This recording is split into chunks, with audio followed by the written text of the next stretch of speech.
ఫ్యూచర్లో పీఎం అయ్యే chance ఉన్నదానా? One day PM మాట, వన్ డే ఏం మాట్లాడుతున్నారు? కానీ నిజంగా చెప్తున్నా మీడియాకి, వన్ డే పీఎం లేకపోతే ఇంకేదో డిప్యూటీ సీఎం సరిపోద్దా, సీఎం లెవెల్కి వెళ్తాడా, ఇది లోకేష్ అడ్డం పడుతున్నాడు అన్నీ చెప్రీ గ్యాంగ్ ఏదో అంటారు కదా, చెప్రీ క్వశ్చన్ లేకండి. ఆయన ఫ్యూచర్లో ఇండియాకి ప్రధాని అవకాశం ఉన్నది. ఇంకోసారి నువ్వు మళ్ళీ నన్ను క్వశ్చన్ అడిగినా సరే వాళ్ళ అభిమానులకు ఉన్నారు, చెప్తా నీ ఛానల్ పేరు కూడా చెప్తా, ఇంకా దించుతారు రాడు చెప్తాను ఖచ్చితంగా. ఫ్యూచర్లో ఆయన చూసినా రీసెంట్గా చిన్న చాక్లెట్ ఇస్తేనే మోడీ గారు ఇట్లా పిలిచి చాక్లెట్ తీస్తేనే మొత్తం సభ హల్చల్ దద్దరు వెళ్ళిపోయింది. సో వీటిని ఏ విధంగా ఆయన సాల్వ్ చేస్తాడు? ఆయనకు అలాంటి స్కిల్స్ ఉన్నాయంటారా? స్కిల్స్ ఏముందన్న, పక్కన చుట్టూ మనకి అజిత్ దోవల్ లాంటి ఒక దాన్ని ఏమంటాం ఎన్ఐఏ సంథింగ్ మిలిటరీకి వాటికి ఇన్ఛార్జ్ ఉన్నారు, జైశంకర్ లాంటి ఒక మినిస్టర్ ఉన్నారు.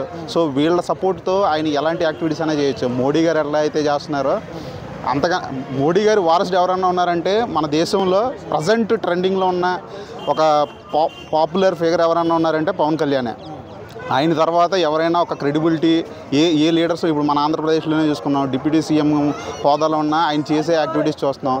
అలాగే సెంటర్లో కూడా ఆయనకి ఏమైనా అవకాశం వస్తే, ఒకవేళ వన్ డే పీఎం అయితే చాలా వరకు ఇప్పుడు మిలిటరీకి ఎలా అయితే ఫ్రీ హ్యాండ్ ఇచ్చి గవర్నమెంట్ ఎలా చేస్తుందో అలాగే ఈయన కూడా ఇంకా ఫోర్స్ఫుల్గా ఇలాంటి పర్సనాలిటీ అక్కడ ఉంటే ఇంకా దాని ఇంపాక్ట్ ఎక్కువ ఉంటుంది. జనాల్లో కూడా విషయం బాగా క్లారిటీగా వెళ్తుంది. సో ఒక ఇంపాక్ట్ ఉన్న లీడర్ పవన్ కళ్యాణ్ అయితే. స్థాయిలో ఉండేది. ఎందుకంటే ఇప్పుడు సీఎం కాకముందు మనం పీఎం అయితే ఎలా ఉంటుందని మాట్లాడుకుంటున్నామంటే ఆయన రేంజ్ దేంట్లో అయినా ఎంతవరకు ఉందో మనం అనుకోవచ్చు.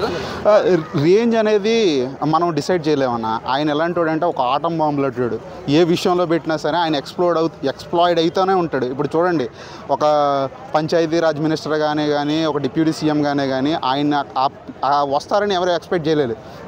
జనరల్గా డిప్యూటీ సీఎం అవుతారు, ఏ హోమ్ మినిస్టర్ అవుతారు అనుకున్నాం. కానీ ఒక పంచాయతీరాజ్ ఇలాంటి కీలకమైన శాఖను తీసుకుని దాంట్లో మళ్ళీ రూరల్ ఏరియాకి రోడ్లు ఇలాంటివి చేసి ఇలాంటి ఎంత ఇన్డెప్త్ యాక్టివిటీస్ చేసే పర్సన్ ఒక పీఎం అయితే నిజంగా దానికి ఆయన ఇందులోనే ఎంత ఇన్డెప్త్గా చేస్తున్నారో అక్కడ కూడా అలాంటి ఇంకా చాలా ఇష్యూస్ ఉన్నాయి మనకి ఇండియాలో.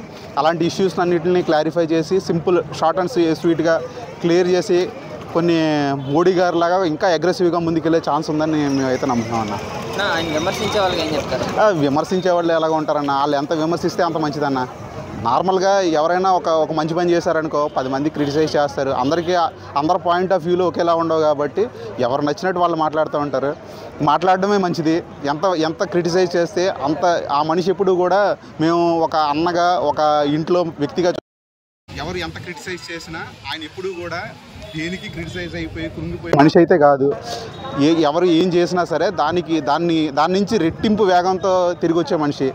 మనం చూసాం 2014 నుంచి 2019 వరకు ఆయన జర్నీ, 2019 నుంచి 2024 వరకు 24 లోపల ఎన్ని యాక్టివిటీస్ జరిగినాయి, ఎంత క్రిటిసైజ్ చేశారనేది చూసాం. సో ఈరోజు ఎంత డిగ్నిటీగా ఆయన వ్యవహరిస్తున్నారనేది చూస్తున్నాం. సో మనం కళ్యాణ్ గారి విషయంలో ఏ రోల్ ఇచ్చినా సరే ఆయన పర్ఫెక్ట్ క్యాండిడేట్. ఇప్పుడున్న లీడర్స్లో మోడీ గారికి ఆల్టర్నేటివ్ ఎవరన్నా ఉన్నారంటే, ఆయన వారసుడిగా ఎవరన్నా ఉన్నారంటే సిచ్యువేషన్ అంతా కూడా దేశం అంతా వన్ డే పీఎం అయితే చాలా మంచిగా ఉంటుంది. ఎందుకంటే మన తెలుగు రాష్ట్రాల్లోకి వెళ్ళి మన వ్యక్తి కావడం అయితే గిట్ట చాలా మంచిది. ఎందుకంటే గతంలో తీసుకుంటే గిట్ట మనకు తెలుగు రాష్ట్రంలోకి వెళ్ళి పివి నరసింహారావు గారు భారతదేశానికి ప్రధానమంత్రి అయ్యారు. అదేవిధంగా మన పవన్ కళ్యాణ్ గారు కూడా యూత్ కాబట్టి మంచి వాక్చాతుర్యం ఉంది, హిందూ ధర్మం కోసం కొట్లాడుతున్నాడు కాబట్టి వారు పీఎం అయితే కూడా చాలా బాగుంటుంది. ఎందుకంటే ఆయన పీఎం అయితే మొట్టమొదటిగా సంతోషించే వ్యక్తిని నేనే. ఎందుకంటే ప్రజాక్షేత్రంలో ఉన్నప్పుడు కష్టపడిన వాళ్ళందరూ కూడా సక్సెస్ అవుతారు. కొంచెం టైం ఎందుకు లేదన్నా, రాజకీయంలో ఉన్నప్పుడు ఆయన అంత మంచిగా మాట్లాడుతున్నాడు. డిప్యూటీ సీఎం అయ్యిండు, డిప్యూటీ సీఎం తర్వాత నెక్స్ట్ ఏంది సీఎం తర్వాత నెక్స్ట్ ఏముంది పీఎం, ఇంకేముంటుంది. కంపల్సరీ అయితే కూడా బాగుంటుంది, వారు కూడా కావాలని చెప్పేసి కూడా నేను మనస్ఫూర్తిగా. ఇప్పుడు ఆయన పదవిలోకి రాకముందు కూడా సొంత డబ్బులు పెట్టి ఎంతో మందికి హెల్ప్ చేశారు. సో ఇప్పటికి మాట్లాడుకుంటున్నారు. సో ఇప్పుడు దేశవ్యాప్తంగా జరుగుతున్నటువంటి ఈ అటాక్స్ కావచ్చు, లేకపోతే ఉన్నటువంటి ప్రాబ్లమ్స్ కావచ్చు, సో వీటి పరంగా ఏ విధంగా యాక్షన్ తీసుకుంటారు? ఇప్పటికైతే కూడా మన పుల్వామా దాడి, మన పహల్గామ్ దాడి జరిగినప్పుడు మాత్రం మంచి స్పందించిండు, మంచి స్పందన కూడా వచ్చింది.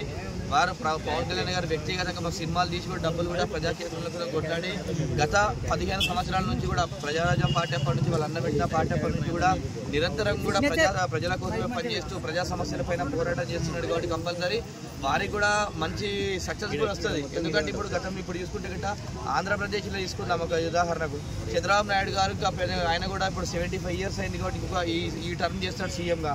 నెక్స్ట్ తర్వాత ఎవరున్నారండి అక్కడ, మళ్ళీ అప్పుడు పవన్ కళ్యాణ్ గారు జగన్ గారు ఇద్దరి మధ్యలో మళ్ళీ పోటీ ఉంటుంది కాబట్టి కంపల్సరీ పవన్ కళ్యాణ్ గారు కూడా మంచి అవకాశాలు రావాలని చెప్పి తెలియజేస్తున్నా. ఎందుకంటే ఇప్పుడు అంటే ఇక్కడ దేశంలో ఏమవుతుందంటే ఇప్పుడు 2 పార్టీలు ప్రధానంగా స్టేట్ పార్టీస్ సెంట్రల్ పార్టీస్ ఉన్నాయి. ఇప్పుడు ప్రధానంగా 2 పార్టీలు కాంగ్రెస్ పార్టీ బీజేపీ పార్టీ కాబట్టి కొద్దిగా ఏదన్నా ఒక పార్టీతో బలం తీసుకుంటే గిట్ట అయ్యే అవకాశాలు ఉంటాయని చెప్పి నేను తెలియజేస్తున్నాను. పవన్ కళ్యాణ్ గారు ఇట్లా 1 day సీఎం అయింది మాత్రం గూస్ బంప్స్. యాక్చువల్గా తనకు ఉండే స్టార్డమ్ అదన్నీ పక్కకు పెట్టినా సరే, రాజకీయ పరంగా అయినా సరే మన పవన్ కళ్యాణ్ గారు 1 day సీఎం అయితే మాత్రం అదే 1 day PM అయితే మాత్రం మైండ్ వెనుకోవాల్సిన మ్యాచ్. ఇప్పటి వరకు ఆయన ఒక 10 సంవత్సరాలు కష్టపడ్డా కూడా ఇప్పుడు డిప్యూటీ సీఎంగా ఉన్నారు.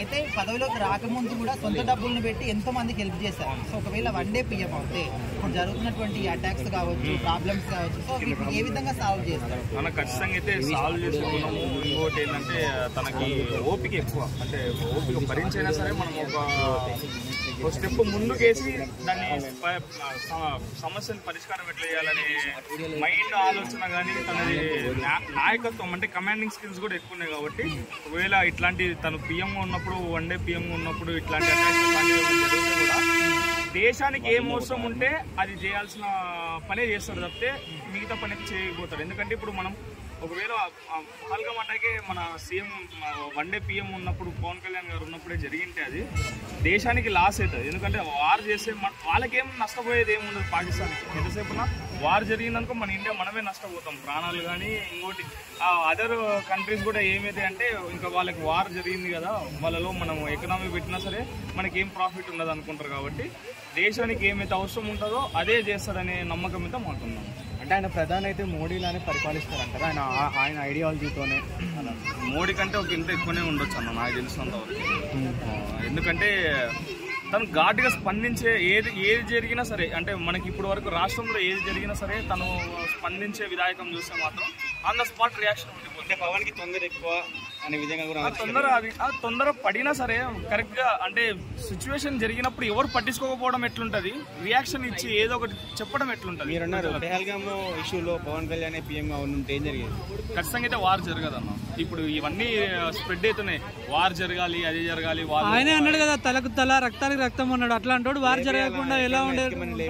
అదే అంటే తను ఆలోచించి, అంటే అప్పుడు కూడా వార్ జరిగే అవసరం ఉండదన్న. ఎవరు చేస్తున్నారో వాళ్ళు 6 మందో 10 మందో లేకపోతే 30 మందో లేకపోతే మన వాళ్ళలో ఎవరెవరైతే కలిసిపోయినారో వాళ్ళని బయటికి తీసి చంపేది ఉంటుంది అంతే తప్పితే ఎవరో ఇన్నోసెంట్ పీపుల్ని వాళ్ళు సివిల్గా ఉండే వాళ్ళని చంపడం మాత్రం కరెక్ట్ కాదనుకుని పవన్ కళ్యాణ్ గారికి తెలుసు. కాబట్టి తలకు తల అది ఏదో డైలాగ్ చెప్పింది కదా, అంతవరకే ఉంటుంది. నాకు తెలిసినంతవరకు అయితే మన మీదకి ఎవరైతే అటాక్ చేసిందో వాళ్ళని అయితే చంపడానికి ముందుకు వస్తాడు.